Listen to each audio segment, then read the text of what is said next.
Hello, and welcome to a Cuz Bad Guys Tactical Breakdown. Today we're going to go over Strix, the assassin for the Court of Owls. She's also a teammate member to the Birds of Prey and the Secret Six. So she's able to go into two different teams on top of just being in the Court of Owls. But in the Court of Owls, she is great. The comic books for this character is awesome. She doesn't talk, which is an awesome dynamic for this character to have. She always communicates through writing little notes or little words, like carving a word into the wall or something like that. It's a cool little dynamic that this character has, and I really like that. And then on top of that, she's the epitome of a ninja assassin. Super awesome. So let's go ahead and get right on into her character card. So her character card, this is Mary Turner, also known as Strix. She is a henchman for the Court of Owls. So just like I said, she can be taken in a Court of Owls crew, but then she can also be recruited to be on a team for both a good guy team, which is the Birds of Prey, and a bad guy team, which is the Secret Six, both of which are great. Let's go ahead and get right on into her weapons. This is one of the things that makes her very, very effective on the tabletop. She has a katana, which is one of the best weapons to have in the game. It is double blood, has no rate of fire or ammo because it's a close combat weapon. It is handy and sharp. So rerolls to hit and reroll damages, which is the best of both worlds. Her second weapon is going to be throwing knives, which is a single blood, rate of fire 2 with 2 ammo. So shooting attack, it's throwing. So throwing means that even if you move, you don't lose your rate of fire and you damage on your strength. It is also short range, so 20 centimeters, and has the sharp rule, so rerolls damages. The throwing knives are pretty good if you can't get to close combat. She also has personal traits that can help out with the throwing knives. So let's go right on into her stats. So she is Willpower 6. Willpower 6 is really high end for a henchman, but the henchmen for Court of Owls, they're essentially free agents instead of being henchmen, and Willpower 6 is really good on her. She can do the things that you want to do and usually not come up short. She is Strength 4 plus. Strength 4 plus on her is kind of average, but then every damage that she's going to be trying to do is sharp. So 4s with rerolls, really, really good. She is Movement 3, Attack 4, Defense 4, and Endurance 6. So this stat line for a henchman is actually killer. It's really, really good. But like I said, Court of Owls, they're essentially all free agents. With being called henchmen, they're little characters in their own right without being like drivers or guys on street corners. Movement 3 is pretty good. That's a medium stat to be having on somebody. It plays into her personal traits as well because she's an acrobat, so she is pretty quick. Attack and Defense 4. These are solid stats to have for how much her reputation is. Totally worth it. So people are only going to be blocking her katana on 4s and higher, and then when they attack her, they can only hit her on 4s and higher, which is really good in this game because every dice, every action counter in the game counts. Because rerolls like handy and sharp, they're very few and far between. Not everybody has them. So 50% being hit or 50% being blocked is pretty good. And then Endurance 6. Endurance 6 is probably the weakest part about her card, but Endurance 6 is really, really good for the amount of points that you actually pay for her. So let's go right on into her personal trait. So her first personal trait is going to be Acrobat. Acrobat is the ability that almost everybody wants to play and bring to the table.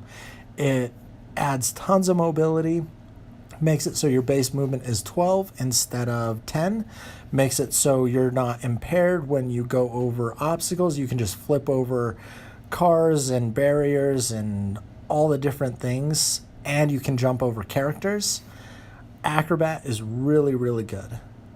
Also gives you the dodge special rule, so you can dodge bullets. With her movement 3, means that as long as she has a movement counter, if she gets shot at, she can spend the movement counter to dodge bullets on a 3 or less, which is pretty great.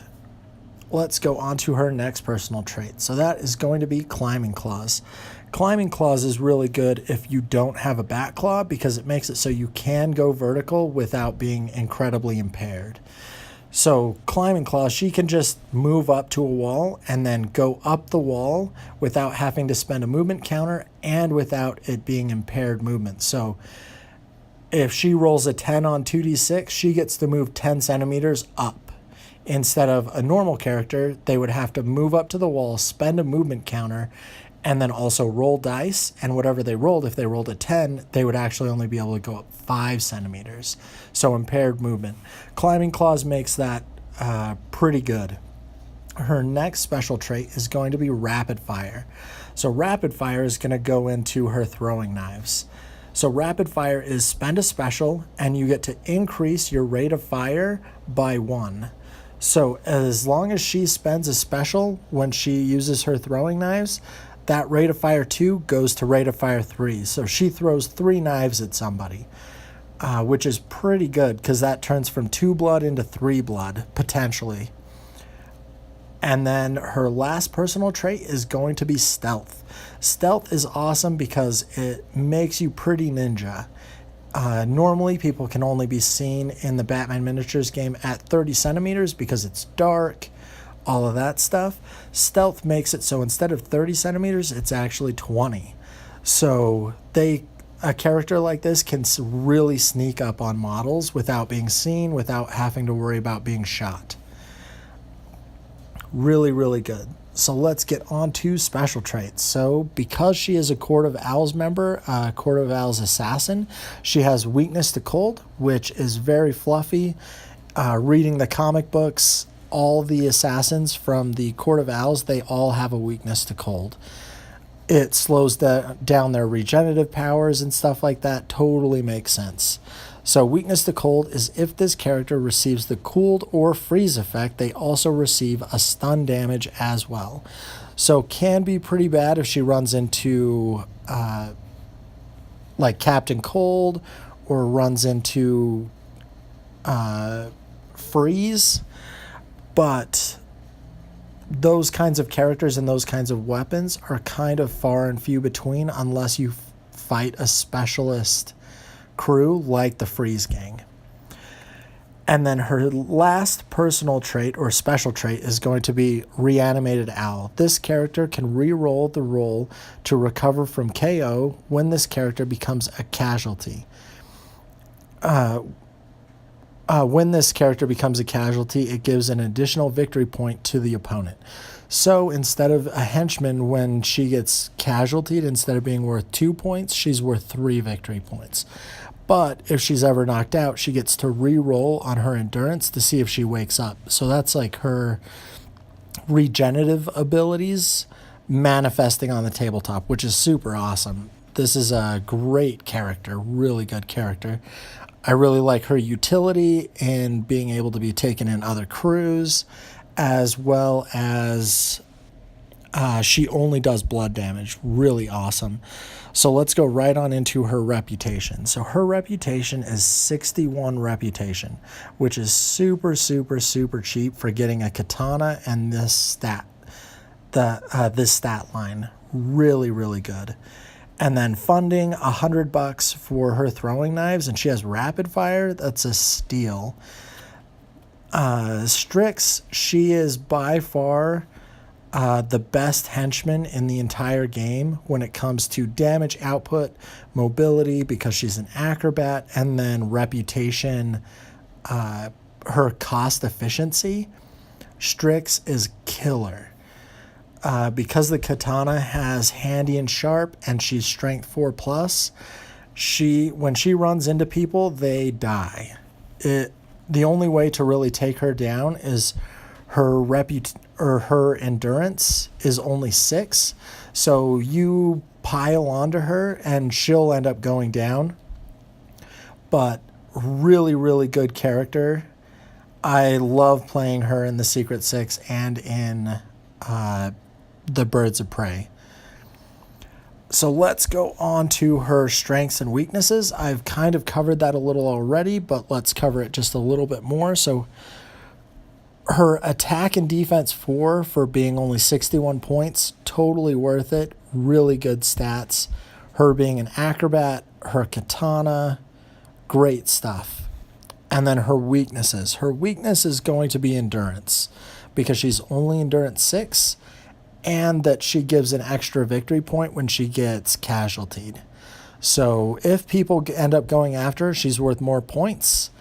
And if a ton of characters, like a ton of henchmen, go after her, she will go down because she only has 6 endurance. Other than that, really good character, probably the most solid character in the game. Really love playing with her, and after having read the comic books, a character that I've totally fallen in love with and want to see her more in comic books. So let's go on to the paint job that I did for this character. So here the model is. I ended up wanting to make her more gray than brown, which is her standard color scheme and is this color scheme that Night Models actually did for this character. I like the gray a little bit more just because she's supposed to be ninja, supposed to be really stealthy and stuff, and then really gaudy with the armor and stuff. So I put some gold on there. I really like the way that she came out. Put some hardline edging on some of her, like the edge to her boots and to her gloves, because I didn't want the character to look super bland. So I put those on there. Really like the way that it came out. Really like her armor. And then the character, just seeing the character on the tabletop like this is great. So tell me what you think. And remember, cause bad guys.